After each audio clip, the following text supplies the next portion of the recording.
कानपुर से, जहां पर कांग्रेस के एक नेता का वीडियो वायरल हो रहा है। वोट के बदले नोट बांट रहे हैं यहां पर नेताजी, जिसका वीडियो वायरल हो गया।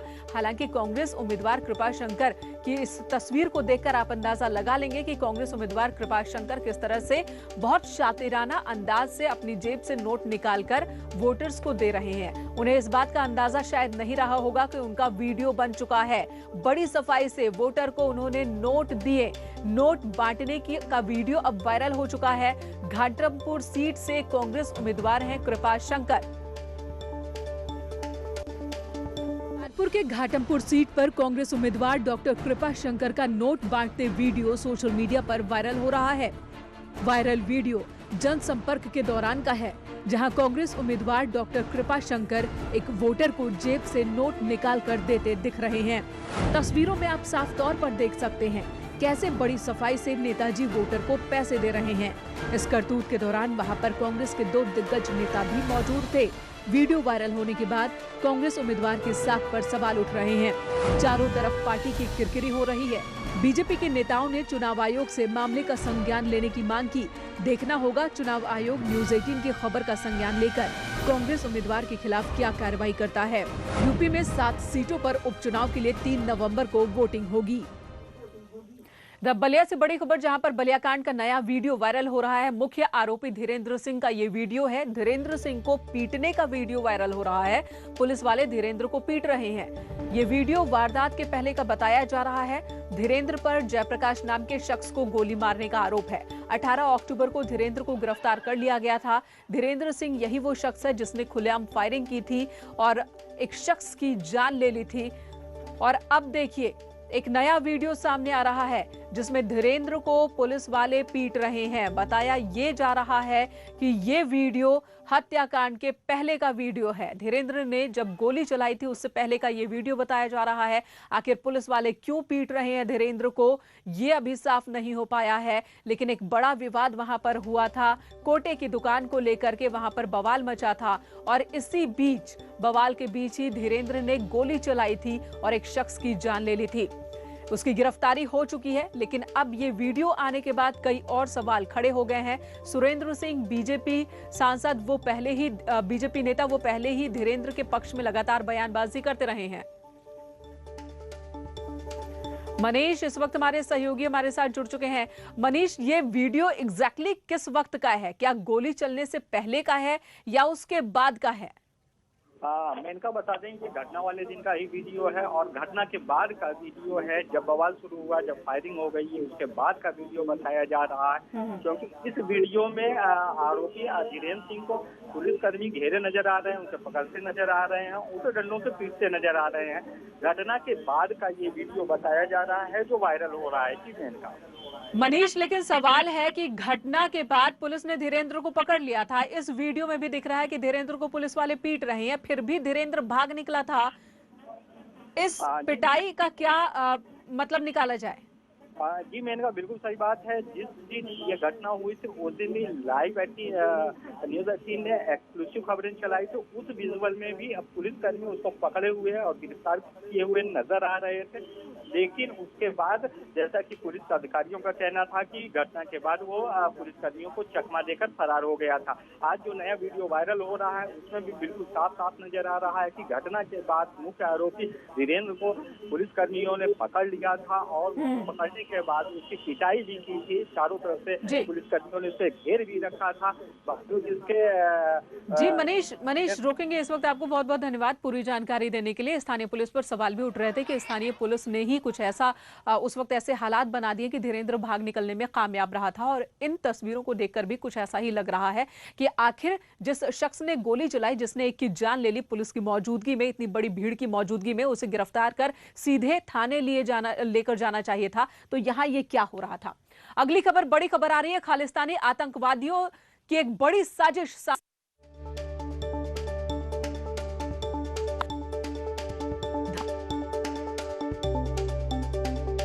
आईबी ने जारी किया है अलर्ट। बिहार दौरे पर बढ़ा दी गई है पीएम की सुरक्षा। इस अलर्ट के बाद, इस मामले के सामने आने के बाद खालिस्तानी आतंकियों के निशाने पर प्रधानमंत्री नरेंद्र मोदी, जो कि बिहार के में इलेक्शन के दौरान भी रैलियां करते हुए लगातार नजर आ रहे हैं, और इस बीच पीएम की सुरक्षा बढ़ा दी गई है। पोस्टर जारी कर बाकायदा खालिस्तानी आतंकियों ने ये धमकी दी है। खालिस्तानी आतंकियों की एक बड़ी साजिश सामने आ रही है। इससे पहले भी बिहार विधानसभा चुनाव के दौरान, पिछले बिहार विधानसभा चुनाव के दौरान भी प्रधानमंत्री जब वहां पर पहुंचे थे एक रैली के लिए, तो उनकी रैली से पहले वहां पर कुछ धमाका हुआ था। उनकी रैली से पहले एक हमला हुआ था। और अब देखिए, जब बिहार में विधानसभा चुनाव है, गहमा गहमी है, प्रधानमंत्री लगातार वहां पर रैलियों को संबोधित कर रहे हैं। इसी बीच एक पोस्टर सामने आया है। शंकर आनंद हमारे सहयोगी इस वक्त हमारे साथ मौजूद हैं। शंकर, इस पोस्टर को किस तरह से लिया जा रहा है? पीएम की सुरक्षा बढ़ा दी गई है, लेकिन इस पोस्टर में आखिर लिखा क्या है? देखिए, जो एक प्रतिबंधित आतंकी संगठन है सिख फॉर जस्टिस के नाम से बकायदा वो अपने अभियान को पिछले काफी महीनों से चला रहा है, और इसका मुख्य आतंकी है वो अमेरिका के न्यूयॉर्क शहर में वहां रह करके भारत के अंदर में खालिस्तानी मूवमेंट को आगे बढ़ाने का काम कर रहा है। और उस आतंकी का नाम है परविंदर सिंह पन्नू।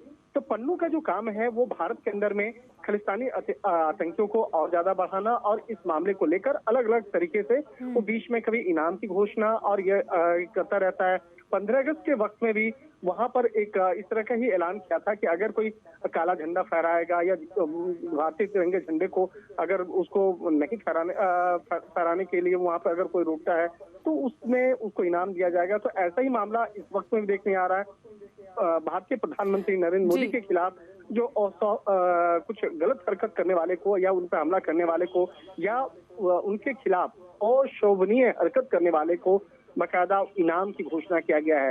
एक तरह से कहा जा सकता है इसी मामले की गंभीरता को देखते हुए प्रधानमंत्री मोदी की जो चुनावी यात्रा है, चुनावी रैलियों के मद्देनजर उनकी सुरक्षा व्यवस्था को पहले से और ज्यादा बढ़ाने की एक तैयारी की जा रही है। और खास तौर पर बिहार की अगर बात करें तो बिहार में जिन जिन स्थानों पर उनकी चुनावी रैलियां होनी है उन जगहों पर सुरक्षा व्यवस्था को चाक चौबंद किया जाएगा, और अगर कोई गलत एक्टिविटी करने की कोशिश की जाएगी। धन्यवाद इस वक्त पूरी जानकारी देने के लिए। तो प्रधानमंत्री नरेंद्र मोदी की बिहार में जहां जहां रैली, जहां जहां जनसभा है, वहां पर सुरक्षा और कड़ी की जा रही है। खालिस्तानी आतंकियों की ओर से एक पोस्टर जारी कर बाकायदा उन पर हमले की बात कही गई है, और इसी बीच ये अलर्ट जारी किया गया है। लखनऊ से बड़ी खबर, एनी बोलियन कंपनी पर एफआईआर, कंपनी के मालिक पर ठगी की एफआईआर दर्ज की गई है। अजीत गुप्ता और पत्नी निहारिका हैं मालिक। भारतीय विदेश सेवा की अधिकारी हैं निहारिका। निवेश के नाम पर ठगी का आरोप इनके ऊपर लगा है। 1 साल में 20 लाख रुपए हड़पने का आरोप इन पर लगा है। तो लखनऊ में एनी बुलियन कंपनी, जिसके ऊपर मामला दर्ज किया गया है, निवेश के नाम पर ठगी का आरोप इस कंपनी पर। पति और पत्नी दोनों ही इस कंपनी के मालिक हैं। ऋषभ मणि त्रिपाठी हमारे सहयोगी इस वक्त हमारे साथ जुड़ चुके हैं। ऋषभ, क्या है पूरी जानकारी? मैंने कहा, देखिए, एनी बुलियन करके इन्वेस्टमेंट कंपनी है। इन्होंने उत्तर प्रदेश के कई जिलों में, जिसमें लखनऊ, सुल्तानपुर, अमेठी, अयोध्या, फैजाबाद जैसे जिले हैं, जहां इन्होंने हैवी रिटर्न का दावा करते हुए यहाँ से लेकर कई लोगों से लाखों रुपए इन्वेस्ट करवाए थे, और इनके ऊपर कई शहरों में 2 दर्जन से ज्यादा मुकदमे दर्ज हैं। अजीत गुप्ता जो इस कंपनी के मालिक थे, उनको जुलाई में गिरफ्तार करके लखनऊ पुलिस ने जेल भेजा था। इनकी पत्नी निहारिका सिंह भारतीय विदेश सेवा की अधिकारी हैं, आईएफएस हैं, उनके खिलाफ भी अब कई मुकदमे हो चुके हैं। तो सीधा आरोप इनके ऊपर यही है कि इन्हें लुभावनी स्कीम लेकर के आए, जिसके माध्यम से इन्होंने हजारों लोगों को ठगा है, करोड़ों की ठगी कर चुके हैं। फिलहाल ये जेल में है, तो इनके ऊपर अक्सर मुकदमे दर्ज होते हैं। फिलहाल ये मुकदमा लखनऊ के गोमती नगर थाने में दर्ज हुआ है। जी, धन्यवाद इस वक्त ऋषभ पूरी जानकारी देने के लिए। तो शुरुआती जांच के बाद अब मामला दर्ज कर लिया गया है, और आगे की जांच पड़ताल में इस वक्त जांच एजेंसियां जुट गई हैं। इधर बहराइच में एक मानसिक रूप से अशक्त युवक को रस्सी से बांधकर खींचने का वीडियो सामने आ रहा है। बताया ये जा रहा है कि युवक जब घर में घुसने की कोशिश कर रहा था, तभी उसके चाचा ने उसे रस्सी से बांधकर खींचा। वीडियो हुजूरपुर के बांसगांव का बताया जा रहा है। वीडियो वायरल होने के बाद पुलिस ने आरोपी चाचा पर कार्रवाई की है। तो देखिए, मानसिक रूप से कमजोर ये युवक, जिसे उसके चाचा ने रस्सी से बांधकर घसीटा, किसी ने इसका वीडियो बना लिया इस पूरी घटना का, और अब पुलिस ने इस मामले में कार्रवाई की है। तो अमानवीय व्यवहार अपने भतीजे के साथ ही ये चाचा करता हुआ नजर आ रहा है। भतीजा जो कि मानसिक रूप से कमजोर है, उसके साथ कहां तो संवेदनशीलता दिखाई जानी चाहिए थी, लेकिन चाचा क्रूरता करता हुआ नजर आ रहा है। अखिलेश हमारे सहयोगी इस वक्त बहराइच से हमारे साथ मौजूद हैं। अखिलेश, अपडेट क्या है इस मामले में? इनको तो ये बड़ी शर्मनाक घटना है कि एक क्रूर चाचा जो है अमानवीय व्यवहार जो है अपने भतीजे के साथ में कर रहा है। और ये मामला बास गांव का है, जो मंदबुद्धि युवक है जो मानसिक रूप से बीमार रहता था, कई सालों से बीमार है, घर में जाने की कोशिश कर रहा था, लेकिन इसका चाचा विरोध कर रहा था और चाचा ने आखिरकार एक रस्से से बांधकर इसको घसीटा है और उसके बाद उसे छोड़ दिया। वीडियो जब ये वायरल हुआ सोशल मीडिया में, पुलिस ने कार्रवाई की है चाचा पे। चाचा का 716 के तहत कार्रवाई की है, इसका चालान किया है, हालांकि उसको मुचल कर छोड़ दिया गया। अखिलेश, इस युवक के माता पिता कहाँ हैं और ये युवक इसे क्या हॉस्पिटल भी प्रशासन की ओर से ले जाया जा रहा है? प्रशासन की भी दखलंदाजी नहीं है इसमें। इनको बता दूं, इसमें चूंकि ये कई सालों से बीमार है, मानसिक रूप से परेशान है, गांव घर ही पे रहता था, माता पिता भी है इसके, ये घर में जाने की कोशिश कर रहा था, लेकिन इसके चाचा विरोध कर रहे थे और वहीं चाचा को थोड़ा दौड़ाया भी था, चाचा से परेशान भी थे, इसको अमानवीय तरीके से इसको रस्सी से बांधा, जबकि ऐसा नहीं होना चाहिए था। बाद में वीडियो वायरल हुआ है। बहुत ही शर्मनाक ये वीडियो, शर्मनाक करतूत चाचा की। अब पुलिस ने एक्शन लिया है। धन्यवाद अखिलेश आपका पूरी जानकारी देने के लिए। इधर पंजाब सरकार द्वारा बाहुबली विधायक मुख्तार अंसारी को यूपी पुलिस को न सौंपने पर कृष्णानंद राय की पत्नी और विधायक अलका राय ने कांग्रेस महासचिव प्रियंका गांधी को पत्र लिखा है। पत्र में अलका राय ने पंजाब की कांग्रेस सरकार पर गंभीर आरोप लगाए। न्यूज 18 से बात करते हुए अलका राय ने कहा कि उनके पति के हत्यारे को पंजाब सरकार बचा रही है और उन्होंने प्रियंका गांधी को पत्र लिखा है जिससे वो एक महिला होने के नाते उनका दर्द समझ सके, ऐसे अपराधी को संरक्षण न दिया जाए। हूँ मैं उनको पत्र लिखी हूँ कि मैं विधायक के हूँ, ठीक है, लेकिन मैं एक महिला हूँ। महिला के नाते मैं प्रियंका वाड्रा को पत्र लिखी हूँ कि पंजाब में आपकी सरकार है, वहाँ पर मुख्तार अफजाल जैसे अपराधी के उत्तर प्रदेश पुलिस सामान लेकर जा रही है, फिर भी उनको बचाया जा रहा है, उनको पेशी पर नहीं भेजा जा रहा है। मैं इसीलिए उनको पत्र लिखी हूँ कि आप की सरकार है, मेरी मदद करिए, उनको पेशी पर भेजा जाए और न्याय मिले। और अब आज उत्तर प्रदेश में जो सबसे बड़ी सियासी हलचल है उसकी बात कर लेते हैं। राज्य चुनाव को लेकर बीएसपी में बगावत हो गई। बीएसपी के 7 विधायकों ने बगावत कर दी। राज्यसभा उम्मीदवार के प्रस्तावक से नाम वापस ले लिया। समाजवादी पार्टी ऑफिस पहुंचे, अखिलेश यादव से मुलाकात की। एसपी ज्वाइन कर सकते हैं ये बागी विधायक। वंदना सिंह ने भी बगावत कर दी। पहले 5 विधायकों की बात हुई थी, फिर 6 विधायक और अब 7 विधायक जिन्होंने जो प्रस्तावक बने थे राज्यसभा कैंडिडेट के बीएसपी के, उन्होंने अपना नाम वापस ले लिया है और कहा यह जा रहा है कि ये सभी समाजवादी पार्टी में शामिल हो सकते हैं। अगर ऐसा होता है तो बीएसपी को ये एक बहुत बड़ा झटका और समाजवादी पार्टी को बहुत लाभ होने की बात सामने आ रही है। हालांकि अभी समाजवादी पार्टी में शामिल होंगे या नहीं होंगे, इसे लेकर पूरी तरह से स्थिति साफ नहीं है। मोहम्मद शबाब हमारे सहयोगी लखनऊ से इस वक्त हमारे साथ मौजूद हैं। शबाब, पहले 5 फिर 6 और अब 7 कहा जा रहा है कि समाजवादी पार्टी में ये शामिल हो सकते हैं। इस वक्त क्या अपडेट आपके पास? देखिए, इस पूरे घटनाक्रम में 2 चीज़ें बहुत महत्वपूर्ण हैं जिसको समझना होगा। पहला ये कि ये सभी विधायक अभी कहाँ जाएंगे, इस पर कश्मकश बाकी है, क्योंकि ये विधायक खुद जो हैं वो पार्टी से निकलने की बात नहीं कहेंगे, क्योंकि अगर ये पार्टी से निकलने की बात खुद कहते हैं तो इनकी विधायकी चली जाएगी। अगर पार्टी इनको बाहर का रास्ता दिखाती है तो फिर बात दूसरी होगी, पहली बात। दूसरी बात यह कि रामजी गौतम जिनके पर्चे पर इन प्रस्तावकों के हस्ताक्षर थे, आज स्क्रूटनी का वक्त है। स्क्रूटनी अभी इस समय राज्य विधानसभा में चल रही है। इसके बाद 2 दिन का समय, 2 नवंबर तक का समय जो है इनके पास है रामजी गौतम का अपना पर्चा वापस लेने का। तो ये 2 चीजें बहुत क्लियर हैं। आज 7 जिन विधायकों के नाम की बात चल रही थी उसमें से तमाम विधायकों से हमने बात भी की है और इस समय हमारे साथ असलम चौधरी हैं। आप हापुड़ की धौलाना सीट से विधायक हैं। असलम साहब के साथ दो बातें बहुत खास हैं। पहली बात यह कि ये खुद बसपा के वो विधायक हैं जो प्रस्तावक के तौर पर रामजी गौतम के साथ जिनका नाम था, लेकिन इन्होंने आरोप लगाया कि इन्होंने वो हस्ताक्षर नहीं किए। दूसरी बात यह कि अखिलेश यादव से कल इनकी पत्नी ने मुलाकात की थी और इनकी पत्नी समाजवादी पार्टी ज्वाइन कर चुकी हैं। चौधरी साहब हमारे साथ हैं। चौधरी साहब, पहले तो बसपा की बगावत पर जो बातें निकल कर आ रही हैं, क्या इतनी नाराजगी हो गई? क्यों जो है बसपा के जो राज्यसभा के कैंडिडेट थे, जिसके आप प्रस्तावक भी थे, वहां से आप अब बैकफुट पर हैं? हमने कोई बगावत पार्टी से नहीं की। बसपा पार्टी हमारी है। पार्टी से हमने कोई बगावत नहीं की।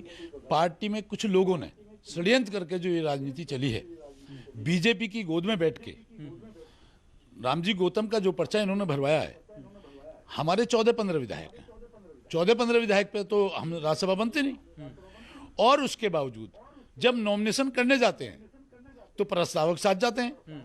कोई हमें प्रस्तावक, हम उसमें गए हों, नॉमिनेशन में गए हों, हमारी कोई वीडियो हो चुनाव आयोग में, प्रस्तावक तो साथ रहते हैं ना जब पर्चा दाखिल करते हैं, तो हम कोई उसमें नहीं, कोई हमें जानकारी नहीं, कोई हमसे मीटिंग नहीं, कोई हमें कॉल नहीं, कोई हमें फोन नहीं। तो आपके फिर हस्ताक्षर कैसे हो गए उस पर? ये तो वो बताएंगे हस्ताक्षर तो कैसे हुए। मैं आपसे सीधे कह रहा हूँ, मेरे जब पर्चा दाखिल करवाते हैं, आपने देखा होगा हमेशा जो प्रस्तावक होते हैं वो साथ जाते हैं, चुनाव आयोग के सामने पेश होते हैं, बाकायदे वहाँ उनकी वीडियोग्राफी होती है। हमारी वीडियोग्राफी कहीं हो, हमें कहीं कोई मीटिंग की हो, कोई बुलाए हो, कहीं हमें साइन कराए, हमें कोई जानकारी नहीं। ये तो फोर्जरी का मामला बन जाएगा फिर तो। आप लोगों के दस्तखत का मिसयूज किया गया। बिल्कुल, फिर फोर्जरी का मामला है, ये सीधा मामला है। तो आज इस पूरी बगावत के बाद अब रामजी गौतम के लिए तो मुश्किलें बढ़ गई हैं, लेकिन अब असलम चौधरी का अगला रुख क्या है? अखिलेश यादव से भी मिले थे आप लोग, ऐसी भी खबरें थी। मैं अखिलेश यादव जी से क्यों मिलूंगा? मेरा क्या मतलब है? मेरा उनसे क्या लेना देना है? मैं पार्टी का हूं, पार्टी से लेना देना है। ये तो कुछ लोगों ने, उमाशंकर जैसे लोगों ने, जो अपना बीजेपी की गोद में बैठकर हजारों करोड़ रुपए के जो पट्टे ठेके लेते हैं, उनसे मिलकर जो इन्होंने ये काम किया है, हम तो उसकी नीतियों के खिलाफ हैं। तो मतलब सीधी सी बात यह है कि रामजी गौतम से आपकी नाराजगी नहीं है, उस प्रत्याशी से नाराजगी नहीं है, लेकिन आपका आरोप यह है कि ये बीजेपी के इशारे पर कमजोर प्रत्याशी उतारा गया, वोटों की कमी में प्रत्याशी उतारा गया। बिल्कुल सही बात है आपकी। जो बीजेपी से इनकी सांठगांठ है, पीछे आपने लोकसभा में देखा होगा, 3 तलाक पे समर्थन देना, उस पे समर्थन देना, उस पे समर्थन देना, बिल्कुल बीजेपी के जो नीतियों पे ये चल रहे हैं, हम उसके खिलाफ हैं। और हमें रामजी गौतम जी से, चूंकि दलित मुस्लिम का भी गठजोड़ रहा है, मैं विधानसभा से जीत का हूँ, दलित मुस्लिम के गठजोड़ से जीत का हूँ, तो सीधा यह है, हमें प्रत्याशी से कोई नाराजगी नहीं है। इसमें जो सांठगांठ षड्यंत्र लोगों ने किया है, जो बहन जी को भी मिसगाइड करने का काम किया है, उसके नीतियों के खिलाफ। अब देखिए, बसपा में तो ये रवायत रही, आप बेहतर समझते हैं कि बगावत यहां बर्दाश्त नहीं होती है। फिर अगर कुछ वहां से कड़ा रुख होता है, कड़ा एक्शन होता है, तब क्या होगा? आप अगला कदम क्या होगा? किधर राहें नजर आ रही हैं? सीधी बात है, अगर वहां से कोई कड़ा रुख हमारे खिलाफ होता है या कोई फैसला लिया जाता है, हम विधायक हैं, विधायक रहेंगे, अभी 1 सवा साल विधायक हैं, उसके बाद देखा जाएगा क्या रुख होगा, कैसे होगा। आपकी पत्नी अखिलेश यादव से कल मिली थी और वो उन चुनिंदा लोगों में से थी जिनके पीछे बड़ा बैक सपोर्ट था, उनके पीछे असलम चौधरी थे। तो कहीं ऐसा तो नहीं कि मैडम की ज्वाइनिंग के साथ ही जो है असलम चौधरी का भी रास्ता बन रहा? ऐसा कुछ नहीं। वाइफ ऑफ में तो नाम लिखेंगे वो मेरी पत्नी है, वाइफ ऑफ में नाम लेंगे, मुझसे अलग रहती है, मुझसे सीनियर लीडर है, सन 2000 में जिला पंचायत बनी है। ये बहुत ही दिलचस्प स्थिति बन गई है। न पार्टी से कोई परेशानी है, न पार्टी अध्यक्ष से कोई परेशानी है, न राज्यसभा उम्मीदवार से कोई परेशानी है, लेकिन प्रस्तावक पर सिग्नेचर हमारा नहीं। किसी ने धोखेबाजी की, किसने धोखेबाजी की, इस सवाल का जवाब उनके पास नहीं है। एक बहुत ही दिलचस्प कंडीशन, दिलचस्प राजनीति देखने को मिल रही है इस वक्त राज्यसभा चुनाव को लेकर, खासकर बीएसपी में। एक ब्रेक के लिए रुकते हैं, तुरंत लौटेंगे, बने रहे हमारे साथ।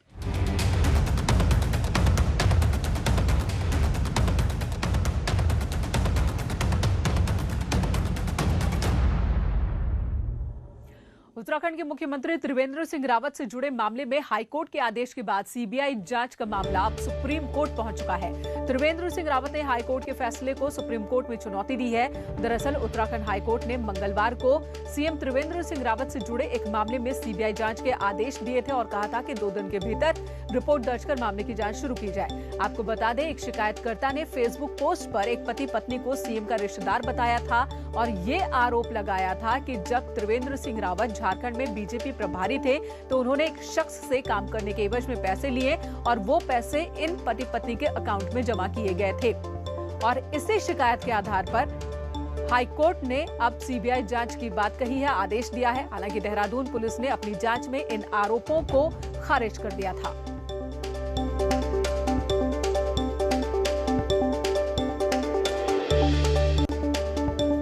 और बीजेपी ने इसे चुनौती दी है सुप्रीम कोर्ट में। सीएम त्रिवेंद्र सिंह रावत का कहना है कि न्यायालय का मसला है और इसका पूरा अध्ययन किया जा रहा है और इसका पूरा हल भी न्यायालय के जरिए ही निकलेगा और सच सभी के सामने आएगा।